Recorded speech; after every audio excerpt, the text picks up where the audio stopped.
오늘 함께 공독해 우리 누가복음 11장 17장 11절로 19절에 있는 말씀을 가지고 한번 같이 따라 말씀하실까요? 감사는 나를 변화시킵니다. 감사는 누구를 변화시킨다고요? 옆에 있는 분을 변화시키는 게 아니고요, 나를 변화시킵니다. 이 감사가 나를 변화시키면요, 세상이 다르게 보이더란 말이죠. 여러분, 오늘 날씨 얼마나 좋아요? 너무 좋죠? 봄인 것 같은데 갑자기 확 더워졌다가 약간 그 더운 감이 선선해지면서 오늘 날씨 너무 좋더라고요. 이 날씨를 느낄 수 있도록 하나님께서 저희한테 은혜를 주셨습니다. 그렇죠? 날씨의 그 공기도, 그리고 바람의 그 촉감도, 우리가 눈으로 바라볼 수 있는 나무의 흔들림도 다 이거 하나님이 우리에게 허락해 주신 건강 때문에 다 느낄 수 있는 것 아니겠습니까? 그런데 우리가요, 삶을 살아가면서 일상에 우리가 누리고 있는 이 복들을 감사하지 못하면서 살아갈 때가 얼마나 많이 있는지 몰라요. 제가 얼마 전에요, 지역 예배를 드리면서 성도님들과 함께 예배를 드리고 있는데 힘주어서 이렇게 막 설교를 하고 있는데 갑자기 제 여기 턱에서 딱 소리가 나는 거예요. 이 저만 들릴 정도로. 여기서 턱에서 딱 소리가 나면서 귀에서 윙 울리더라고요, 제 귀 속에. 그래도 이렇게 설교하고 말하는 거에 지장이 없으니까 은혜 가운데 설교를 잘 마쳤어요. 그래서 성도님들하고 이제 교제하려고 이제 가까운 식당에 가가지고 식사를 하려고 했는데 그날따라 마치 메뉴가 코다리였어요. 코다리 뭐 얼마나 두꺼워요. 이만하잖아요. 그렇죠? 그래서 성도님들께서 목사님 코다리 좋아하시는지 모르겠네. 이거 코다리 좀 드세요. 양념해서 드세요. 콩나물이랑 같이 묻혀서 드시면 맛있어요. 하면서 제 접시에다가 이렇게 속히 싸주시는 거예요. 그래서 저는 맛있게 먹으려고 코다리 하나 딱 집어가지고 입에 딱 갖다 대는데 입이 안 벌어지고 입이 안 벌어져요. 손가락 요 한마디도 안 벌어지는 거예요. 이거 어떻게 해요? 같이 성도님들하고 교제하면서 식사를 맛있게 해야 되는데 그래야지 우리 성도님들이 은혜 가운데 아이고 우리 목사님 오늘 식사 잘하셨다라고 하고 돌아가실 텐데 안 벌어지는 거예요. 그래서 억지로라도 하나를 넣어봐야겠다 해가지고 턱을 막 만져가면서 억지로 하나를 넣었어요. 넣었는데 이 입이 벌어져야 말이지. 씹어줘야지. 이 입이 벌어졌으면 다 묻어줘야 될 거 아니에요. 그래야지 이렇게 씹을 거 아니에요. 어머니 쪽에다가 넣는데 이게 입이 안 다물어지고 안 오므러지는 거예요. 큰일 난 거예요. 진짜 이 턱을 막 이렇게 막 만지면서 겨우겨우 이게 어금니로 도저히 못 씹겠다 싶어가지고 앞니로 조근조근 여러분, 시야는요 각자마다 역할이 있어요. 어금니는 부시는 역할을 하고 앞니는요 조수는 역할을 해요. 이 어금니는요 부셔야 돼요.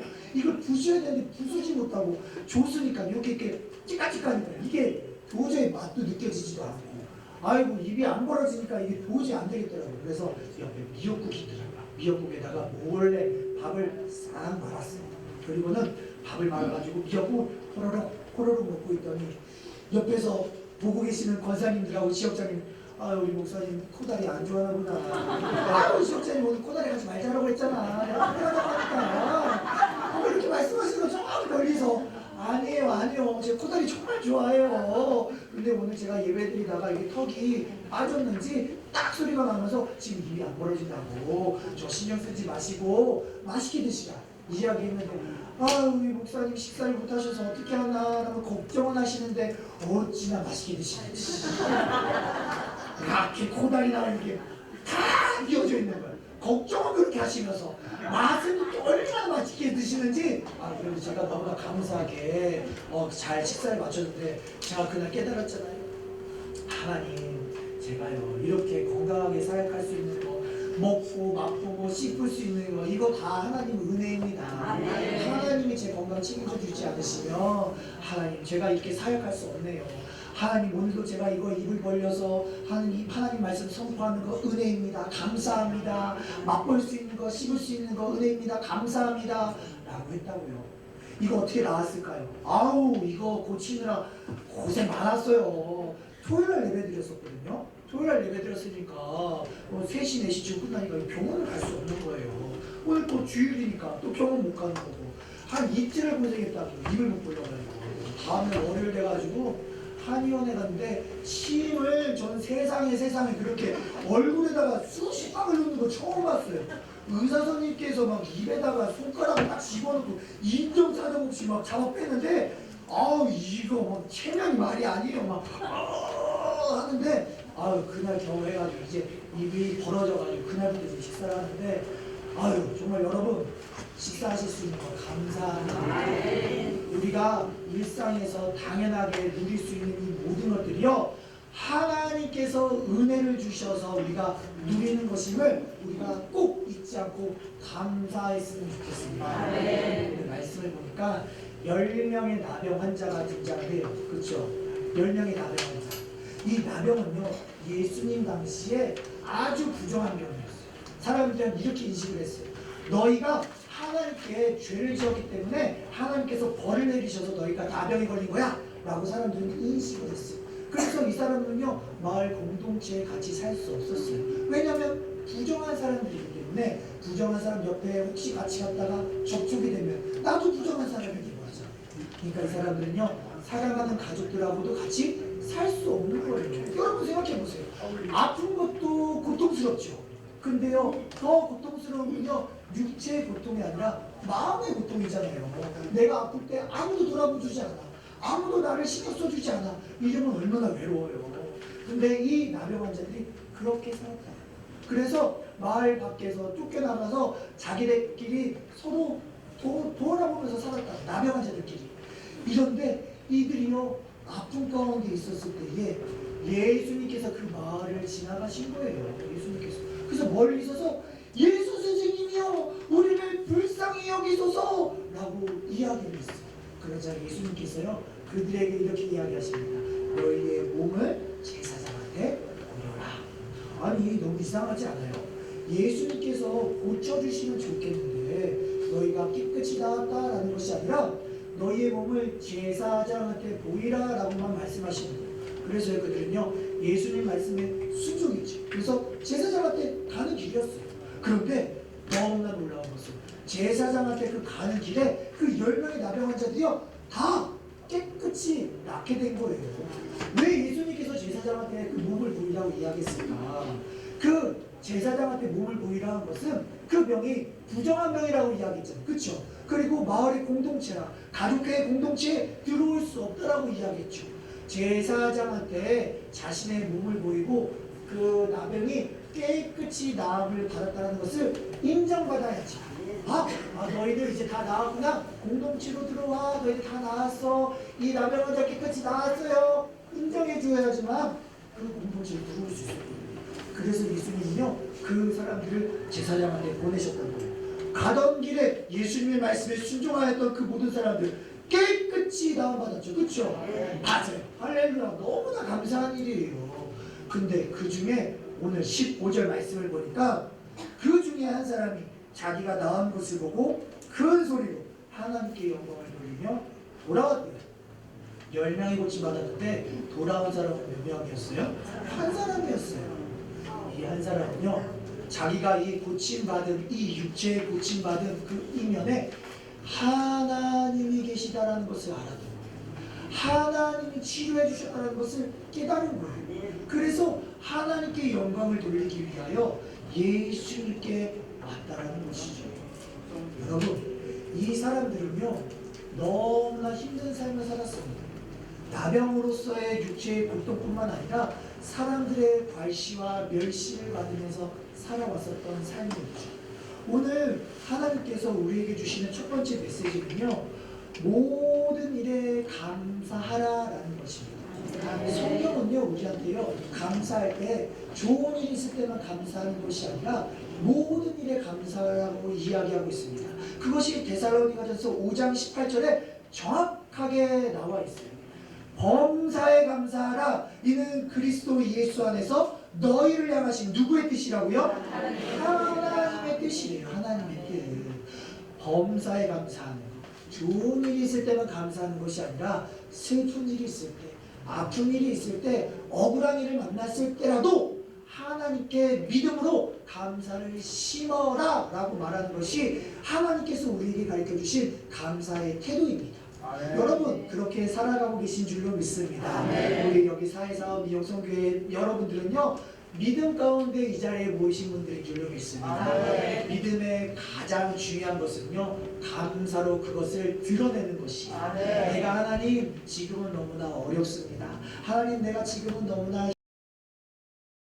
힘듭니다. 저의 육신도 이제 나이가 많이 들어서 많이 연로해졌습니다. 하지만 하나님께서 나를 세워주신 이 자리 가운데서 내가 열심히 사역하고 열심히 봉사해서 하나님의 나라를 세워나가는 데에 귀하게 쓰임받을 줄로 믿습니다.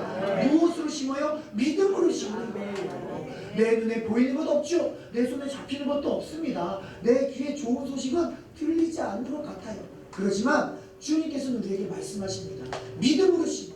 믿음으로 심어라. 믿음으로 심는 자들에게는요, 하나님께서 감사함의 그 모습을 통하여 하나님께서 은혜를 허락하여 주신다는 것이죠.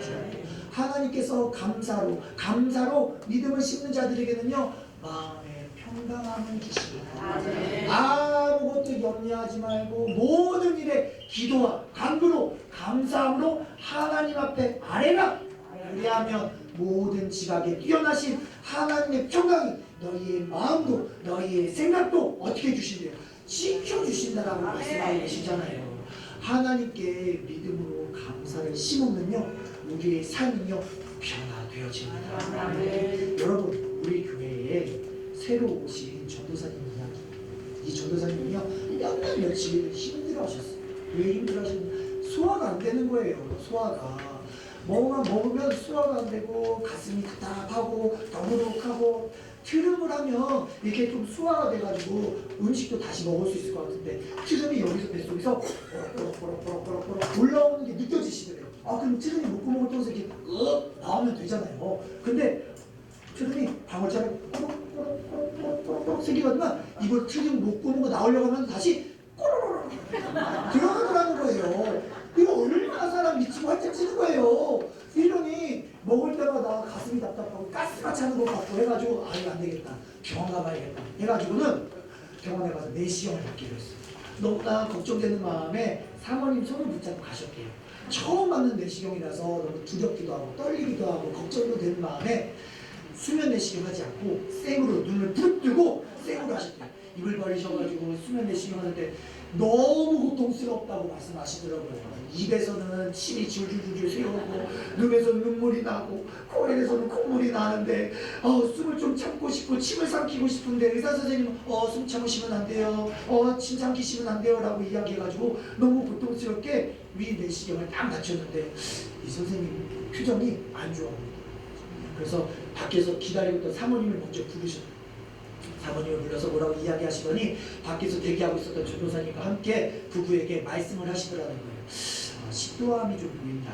식도암인 것 같다. 시간을 지체하지 말고 지금 당장 저 큰 병원에 가셔가지고 정밀 검사를 한번 받아봤으면 좋겠다. 지금 바로 당장 가셔라. 제가 소견서를 써드리겠다라고 하셔가지고는 그 전도사님이 사모님하고 손 붙잡고 병원에 가셨다는 거죠. 사모님은 걱정이 돼가지고 막 떨려 하시는데 전도사님이 괜찮아, 아직 아무것도 모르니까 걱정하지 마, 이렇게 마음을 도닥이면서 큰 병원에 가셨어요. 여러분들한테 말씀을 드리면 누구라도 알만한 큰 병원에 가셨어요. 그 큰 병원의 암센터에 딱 들어가는 순간 이 전도사님이요 너무 충격을 먹었다는 거예요. 그러면서 하나님 앞에 감사를 드렸대요. 왜 충격 먹었냐? 하나님, 이렇게 병원에 사람들이 많았어요. 층별로 진료를 기다리고 있었던 사람들, 약을 타려고 기다리고 있는 사람들, 수술방에 들어가는 사람들, 층별로 사람들이 꽉꽉 들어찼는데 하나님 너무 감사합니다.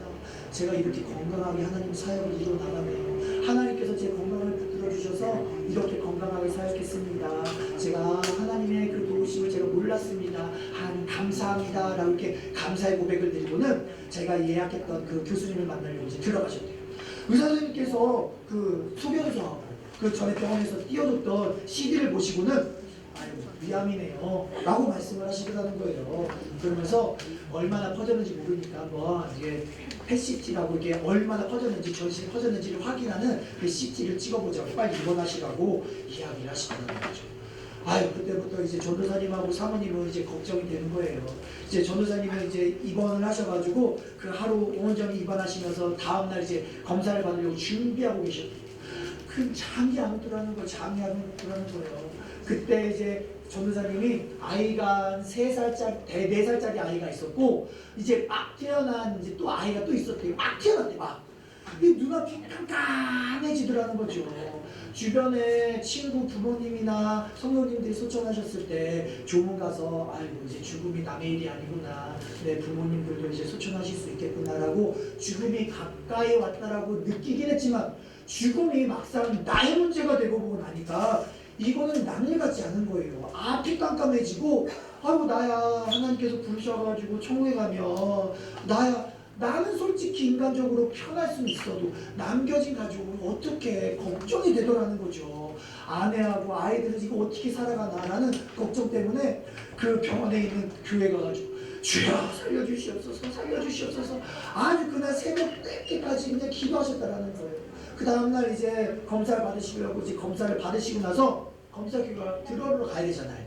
사모님이 이제 가야 되는데 그 전도사님께서 사역이 있으셔가지고 검사 결과를 들으러 못 가시는 거예요. 그래서 사모님한테 여보 내가 다시 못 가니까 당신이 가서 의사 선생님 말씀을 잘 들어줘.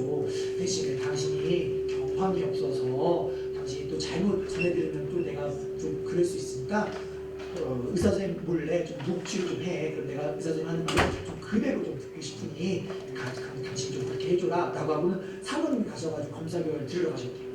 근데 의사 선생님이 검사 결과를 딱 보시면서 암세포가 안 나왔네요? 라고 이렇게 얘기를 하시는 거예요. 아우 정말.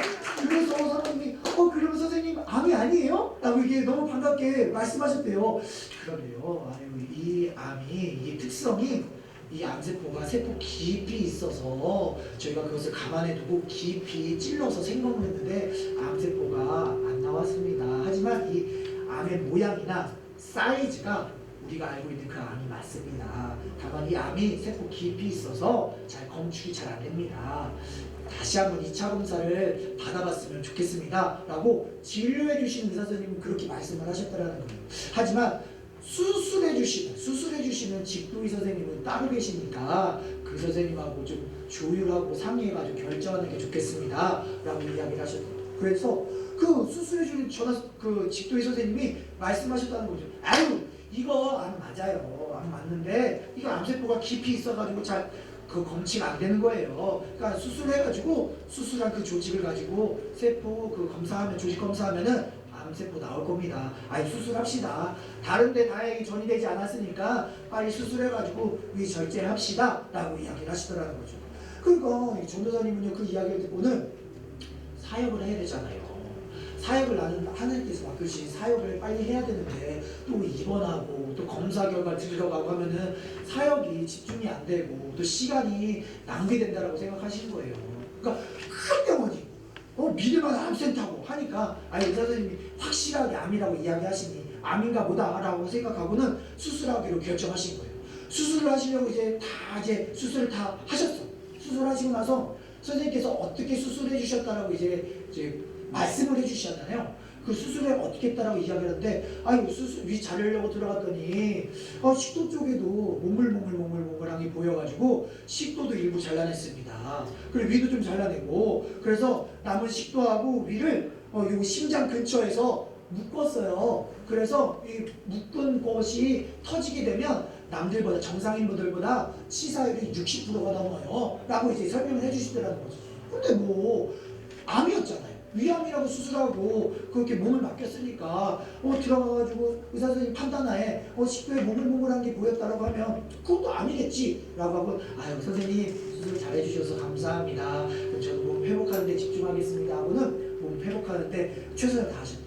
다행히 전사님이 암보험이 있으셨던 거예요. 그래서 이 진단서를 가지고 암보험을 청구하려고 보험사에 청구하려고 이제 띄어낸 수술, 띄어낸 조직 검사 결과 들으러 가야 되고 그 조직 검사 암이라는 거 코드를 받아야 되니까 가셨는데 선생님께서 이제 처치를 해주시면서 이제 소견서를 써주시는데 선생님 저희 암 맞죠? 암 코드 저희가 암보험 있어가지고 암 코드 나와야 되는데 암 맞죠? 라고 이야기를 했는데 암이 아니에요. 라고 얘기를 하시더라는 거예요. 그게 어딨어요? 암 수술을 했는데 암 수술을 해가지고 위도 잘라내고 식도도 잘라냈는데 암이 아니라는 거예요. 근데 용종이었대요.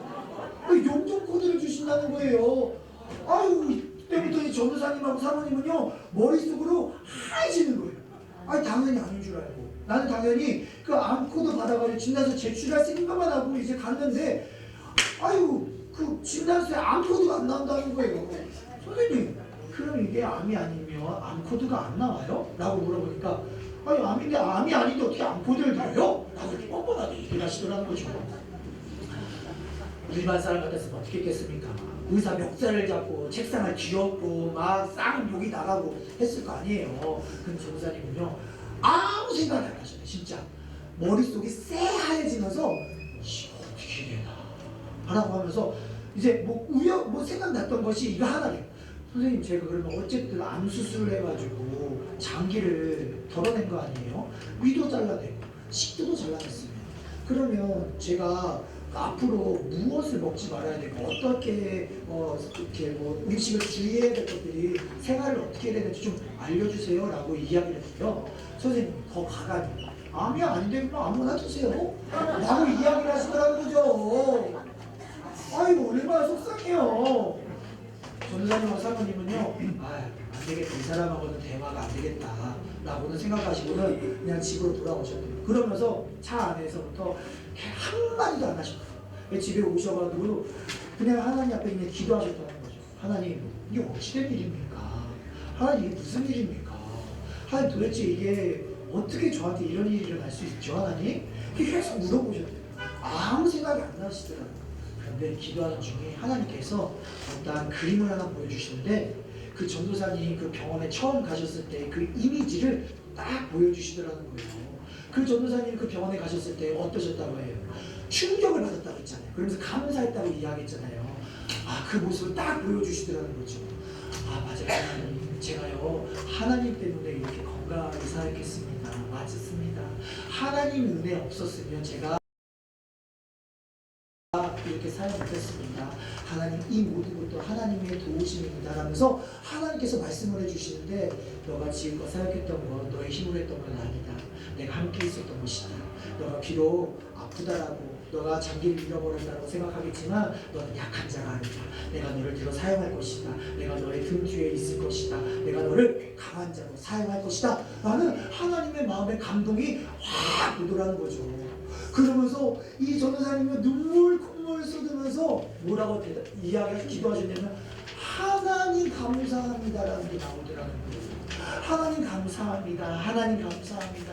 하나님께서 나의 모든 사역 가운데에 하나님께서 나의 모든 삶 가운데에 주인 되어 주시고 함께하여 주시고 하나님께서 나를 지켜주시겠다라고 약속해 주시니까 하나님 이보다 남는 장사가 없습니다. 하나님 내가 장기를 잃어버렸는지도 모르겠지만 하나님을 얻었습니다. 하나님이 나와 함께 하신다는 그 보증의 약속이 하나님 이 육체의 가시가 되어서 내 삶 가운데 함께 해주시니까 얼마나 감사한지 모르겠습니다 라고 고백하셨다는 것이죠. 하나님께 이렇게 감사의 고백을 하고 나니까 이 마음에 미움이 없어지더래요. 그리고 뭐 어떠한 그런 미움과 분노가 없어지더라는 거죠. 마음에 평강함이 넘쳐나는 거죠. 여러분 그 하나님께서 말씀하신 그 빌립보서의 말씀이 그대로 그 정교사한테 실현이 된 거예요. 아무것도 염려하지 말고 모든 일에 기도와 간구로 너희의 구할 것을 감사함으로 하나님 앞에 아뢰라 라고 말씀하셨잖아요. 그러면 마음 가운데 평강을 허락하여 주신다라고 하셨는데 분노할 수 있고 미워할 수 있고 화가 날 수 있고 짠날 수 있고 왜 나한테 이런 일이 일어났어 라고 답답해할 수도 있는데 그런 마음이 하나도 없더라는 거죠. 마음에 평강함이 넘치더라는 거죠. 하나님께서 함께 해주신 내 마음 가운데 평강이 넘칩니다. 주변에서요 뭐라고 이야기했는지 아세요? 의료사고잖아요. 이 전도사님이요 7대 독자래요. 7대 독자. 온 가족이 난리가 난 거예요. 이 전도사님이요 중국에서도 선교 사역을 했는데 중국에서 함께 했었던 그 성도님이 이 소식들을 듣고는 아우 전도사님 가만히 있으면 안 돼요. 제가 잘 아는 변호사 있어요. 전도사님 제가 잘 아는 깡패도 있어요. 막 하면서 소송 걸라고 막 옆에서 충동질을 막 하셨다라는 거예요. 전도사님 그 녹취한 것도 있다면서요. 거기에 암이라고 이야기도 나온다면서요. 가만히 있지 말라고 막 이야기를 하더라는 거예요. 전도사님은 그 이야기를 들으니까 이 마음에 아이고 이걸 어떻게 해야 되나 주변에서 한 명도 아니고 때로 이야기하니까 가족들도 걱정하면서 이야기를 하니까 이걸 어떻게 해야 되나 하나님도 기도했다. 하나님은 어떻게 해요? 하나님 주변으로 하나님 이렇게 이야기하니까 내가 살 수 없는 하나님 어떻게 합니까? 라고 이야기하니까 하나님께서 딱 이렇게 하시는 거예요. 너가 약한 자니? 아니요 하나님 저 강한 자예요.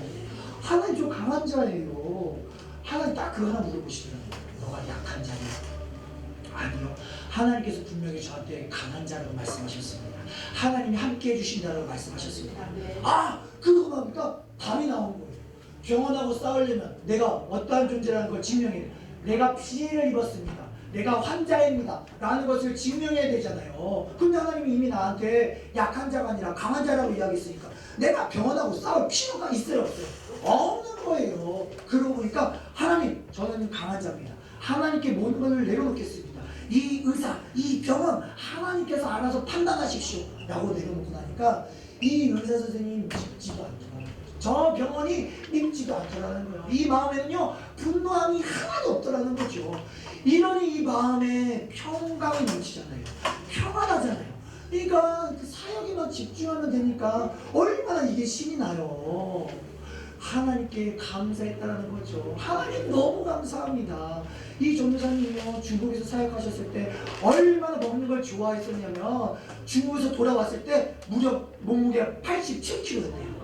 그런데 수술하고 나니까 이 몸이 날씬해져가지고 70kg대 아름다운 몸매를 갖게 되고 아주 옷도 태가 나고 무엇을 입어도 아름답게 태가 나니 사역할 맛이 나더라는 것이죠.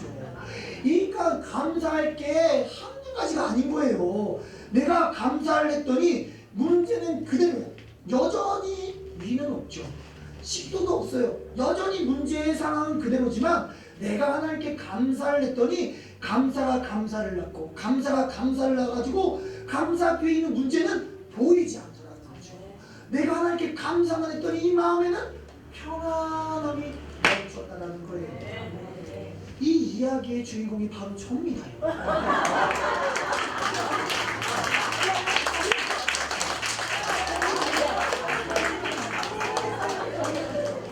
이 이야기의 주인공이 저예요. 얼마나 호리호리하고 여러분 얼마나 노태가 납니까? 여러분 하나님이 주신 몸이에요. 하나님이 주신 바디. 이 육체 가운데 여전히 가시가 있습니다.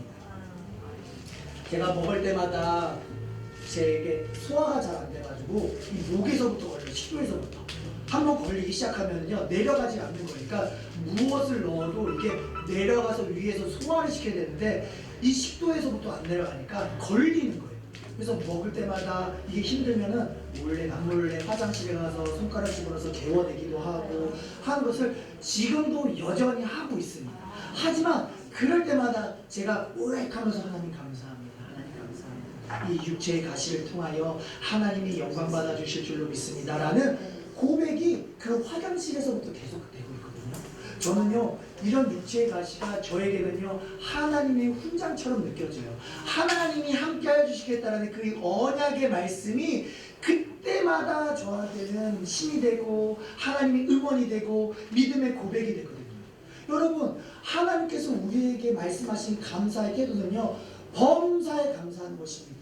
내가 좋은 일이 있을 때 기쁜 일이 있을 때 그거 하는 감사는요 세상의 사람들도 하는 감사예요. 믿음의 사람들에게 하나님께서 허락하여 주시고 말씀하시고 명령하시는 감사의 태도는요 믿음으로 감사를 심어라입니다. 네 눈에 지금 보이는 건 없지? 네 손에 지금 잡히는 건 없을 거야. 알아. 그런데 네 그 상황을 뛰어넘어서 내가 역사할 거야. 환경을 초월해서 역사할 거야. 그 상황 아무 필요 없어. 나는 상황을 초월하여 역사하는 만군의 야훼야. 나한테 믿음으로 감사를 심어라 라고 말씀하고 계십니다. 여러분들이 믿음으로 감사를 심을 때 여러분들의 삶은 분명하게 달라질 줄을 믿습니다. 왜냐하면 그 감사를 통하여 하나님의 은혜를 발견하게 될 것이거든요. 하나님의 은혜는요 감사하는 자를 통하여 드러나게 되어 있습니다. 하나님이 주시는 그 작은 부스러기 은혜라도 우리의 삶 가운데 있어야지만 우리가 살아갈 수 있는 것 아니겠습니까? 오늘 여러분 이 자리에 있는 것은요 하나님의 은혜입니다. 하나님의 기적입니다. 하나님의 돌봐주셨음을 우리가 잊지 말아야 한다는 것이죠.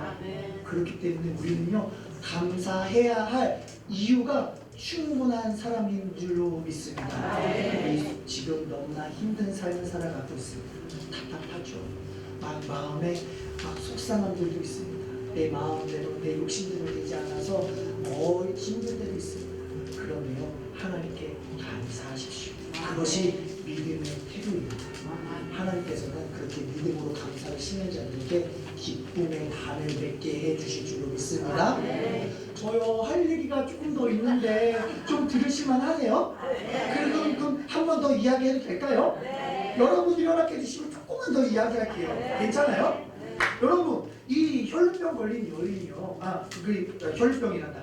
나병 환자가 예수님께 돌아왔잖아요. 그렇죠?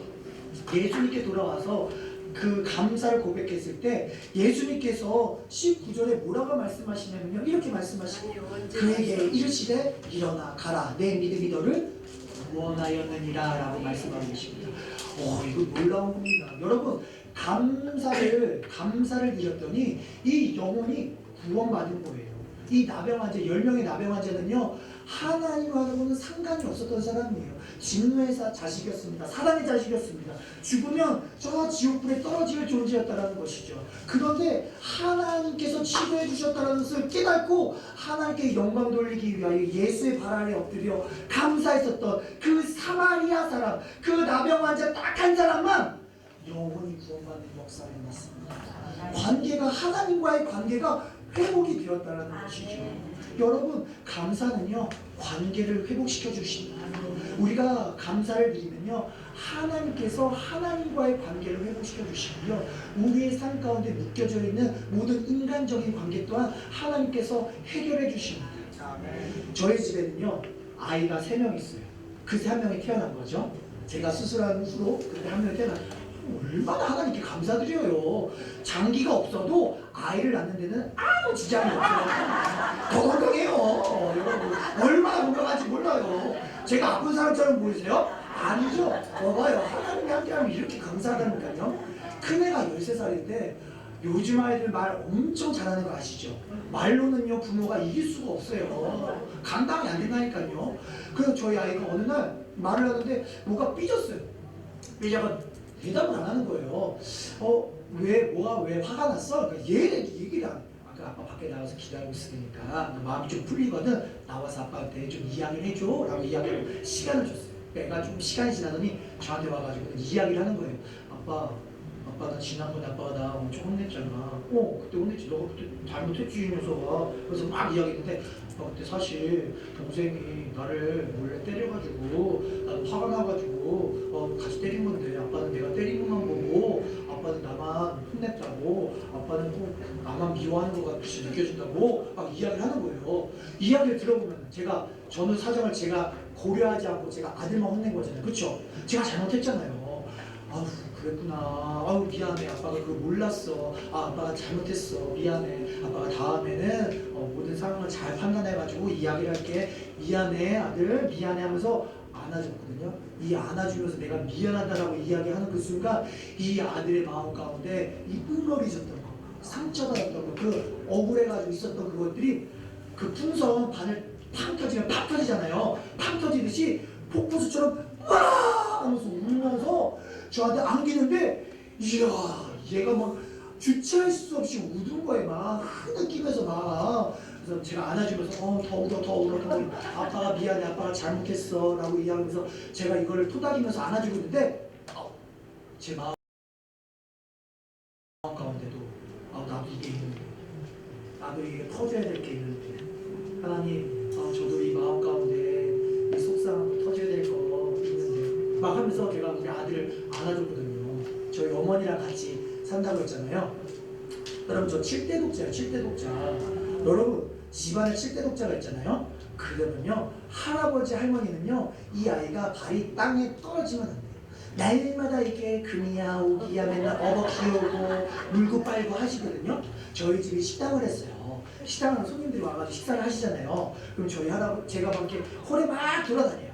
얼마나 귀엽겠어요. 할아버지 눈에는요 5살 꼬맹이가 막 돌아다니니까. 근데 식사하시는 그 손님들도 얘가 귀여운 거야. 막 그래서 아이고 애가 또망또망하네. 귀엽네. 너 이 새끼 너 몇 살이야? 너 이름이 뭐야? 이 자식아 단순하게 생겼다라고 이야기를 하시는 거예요. 누구라도 덕담처럼 이야기할 수 있는 것 아니에요, 그렇죠? 할아버지가 그 이야기를 들으셨네. 안에서 신문 보고 계시다가 손님들이 이놈 시키라고 한 걸 들으신 거야. 그 손님 상에 가가지고 지팽이로 막 지팽이질을 하면서 누구한테 감히 이놈 시키라고 하냐고 하면서 막 지팽이로 식사하시는 손님들을 막 내쫓으시는 거예요. 그러니까 손님들이 식사하시다가 이 봉변을 당하신 거죠. 아우 어르신 왜 그러시는 거야? 밥 잘 먹겠는데 하면서 막 돈도 안 내고 막 쫓겨다니시는 거예요. 그럼 주방에 계시는 우리 어머니 아버지가 나와가지고 아유 아버지 왜 그러세요? 손님 식사하시는데 아 손님 돈도 안 내는데 아유 이거 어떻게 하면 좋아? 아 진짜 주책이 아버지 막 이야기하시더라는 거죠. 제가 이렇게 컸어요. 그러니까 우리 아버지 어머니는요 제가 버릇 나빠진다고 엄청 맞았습니다. 제가 뭘 안 하면 아주 그냥 엄청 맞았어요. 어느 날 이제 방학식인데 방학 동안에 숙제할 게 있잖아요. 아버지가 미리미리 말씀하시죠. 계약 한 열흘 전부터 숙제해라. 아빠 공부한다. 무서웠거든요. 말 한마디면 막 좋아해요. 근데 제가 형제가 없잖아요. 친구들하고 노는 걸 얼마나 좋아하는데 밖에 나가 노는 거죠. 아빠 말 안 듣는 거죠. 대답은 엄청 잘해요. 아빠가 숙제를 네 알겠습니다 할게요 라고 하고 열흘 지났어. 이제 5일 남았어. 숙제해라. 아빠가 두 번째 경고한 거죠. 숙제해라. 네 하면서 또 나가더라. 계약 하루 전날 숙제하고 다 가지고 와. 아빠는 이미 다 알고 있죠. 얘가 숙제 하나도 안 했다라는 거를. 다 가지고 와. 하나도 안 했네. 이 새끼야 그냥 아빠가 몇 번을 해야겠어. 그래서 회초리 가져와 라고 하는 거야. 저희 집 공식 회초리 파리채. 부러지지 않는 거. 휘는 거 아시죠? 땡! 이렇게 하면 휘는 거. 그 파리채. 미리 숨겨놨거든요 제가. 아버지가 딱 찾았는데 없는 거야. 가지고 와 이 자식아 어디다 숨겨놨어? 찾아! 딱 파리채 앞에다 딱 내놓고 동아리 가! 몇 대 맞을 거야? 자존심이 또 있는 거예요. 뭐 한두 개라도 숙제를 했어야지 조금 뭐 맞는 횟수 좀 줄이지 10대요 라고 얘기를 한 거예요. 자존심이 있으니까. 이놈의 자식이 아빠한테 지금 10대를 맞는다고? 네가 뭘 잘했다고? 하면서 10대를 때리는 거야 아버지가. 10대 때리기 시작했어. 얼마나 커요. 막 근데요 눈물 한 방울 안 흘리는 거예요. 딱 잡고 입 딱 물고 이게 맞고 있으니까 이거에 아버지가 저 완전 폭발하신 거죠. 네가 뭘 잘했다고 이 자식아. 아프면 아프다고 아빠 잘못했어요. 아빠 한 번만 봐주세요. 하면서 10대 때리고 5대 때리고 하나밖에 없는 아들인데 형제도 없는데 그럴 거 아니에요. 근데 딱 자꾸 이렇게 하니까 10대를 그냥 막 때리는데 엄마는 가만히 있으면 좋은데 옆에다 대고 갑자기 때리라고. 이 자식은 숙제 한 번도 안 하고 맨날 팽개팽개 논다고. 그 옆에서 거들고 있네. 속으로는 막 가만히 좀 있지. 가만히 좀 있지. 왜 거들어가지고 막 그리고 10대를 다 때리시고 아버지는 속상하셔가지고 다 회초리를 내놓으시고 나가시고 어머니도 같이 따라 나가시고 나는 그때부터 막 눈물 콧물 막 쏟으면서 막 이러고 내가 입을 까고 막 자고 있어요. 그러면 어머니가 딱 늦게 들어오셔가지고는 안티프라민 저 연두색 뚜껑 있죠? 딱 따가지고 안티프라민을 왜 아파 죽겠는데 안티프라민을 거기다 발라가지고 더 화해져가지고 아우 정말 진짜 너무 속상해. 그렇게 살았어요. 그러니까 이 속상한 일이 있어도 엄마나 아빠한테 이야기를 하면요 잘 이렇게 인정해주지 않으시는 거예요. 호응해주지 않으시는 거예요. 제가 속상해가지고 이야기를 하면은 우리 아버지 어머니는요 야 너가 임마 그렇게 이렇게 했으니까 이렇게 하는 거지. 그리고 너가 지금 그렇게 속상하다고 엄마 아빠한테 그렇게 대들듯이 이야기하면 돼? 이 버리장머리 없이 내가 너무 억울하고 속상해가지고 엄마한테 아빠한테 이야기를 하면은 내가 피해를 입어가지고 이야기했는데 내가 다시 가해자가 됐어. 부모님한테 불효를 저지른 가해자가 돼버리는 거야. 이런 게 한두 번 쌓이다 보니까 하고 싶은 말이 있어도 해야 안 해. 안 하게 되는 거죠. 그러니까 이 마음 가운데 쌓이는 거예요. 쌓이는 거예요. 평생을 그렇게 살아왔어요. 그리고 저희 어머니 아버지 때는요 사과하고 미안하다라는 거 잘 못하세요. 사는 방식이 다르니까. 제가 알죠. 우리 어머니가 아버지가 저희를 얼마나 저를 사랑해 주셨는지 알죠. 하지만 그 마음에 상처는 그대로 있더라는 거죠. 내가 우리 아들을 알아주면서 나도 이게 있는데 나도 요거 터져야 될 게 있는데 하나님 이렇게 이야기를 했어요. 근데 그냥 이렇게 이야기했거든요. 그러고 나서 우리 아들하고 어머니하고 또 싸웠어. 우리 어머니도 집안에 뭐 지저분한 거 못 보잖아요. 널브러져 있으면 치우고 막 청소하고 또 우리 아이들이 먹고 간식 남겨놓고 이제 먹으려고 이제 남겨놓은 거예요. 만들려고 재료들 만들다가 바쁜 일에 있어서 재료들도 이렇게 널브러져 있어. 할머니 나 이거 먹을 거예요 라고 이야기하고 있어. 할머니 나 이거 이따가 만들 거니까 버리지 마세요 라고 했는데 할머니가 아유 음식에다 맨날 이렇게 청소해도 지저분해 하면서 그 먹다가 아유 먹다 남겨놨어 하면서 먹었고 그걸 먹었어 할머니가. 그리고 만들고 있다고 아유 지저분해 하면서 버려버렸어. 애들이 왔는데 먹어야 될 것도 없고 만들어야 될 것도 없는 거 할머니가 먹었다고 할머니가 그거 다 갖다 버렸다고 막 난리가 난 거죠. 그래서 애들 막 속이 상해가지고 애들이 막 할머니한테 막 뭐라 그래.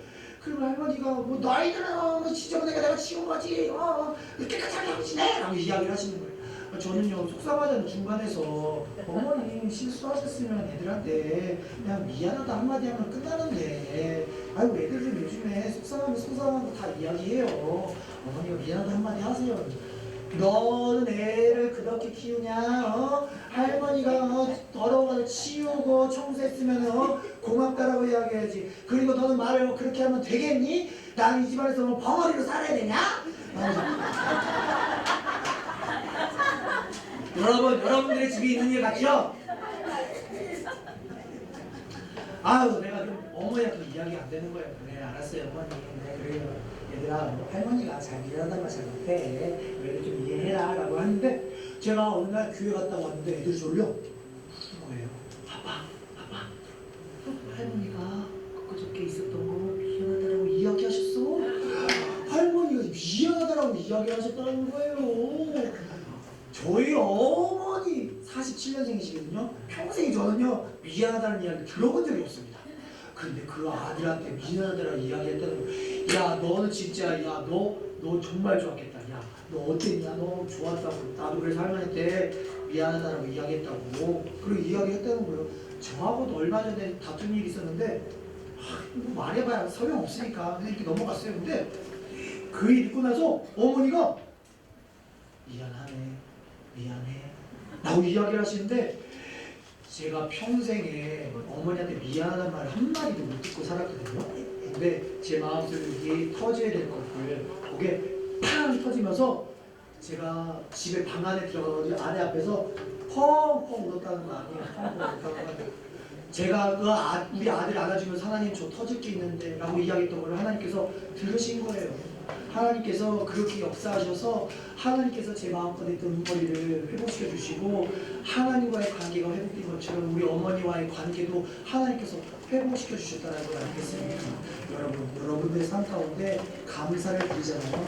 그러면 여러분의 마음 가운데 평안이 넘칩니다. 여러분의 관계가 회복되어집니다. 이러한 축복이 여러분들의 삶 가운데 평생에 함께 따라다니기를 예수님의 이름으로 축원합니다. 기도하겠습니다.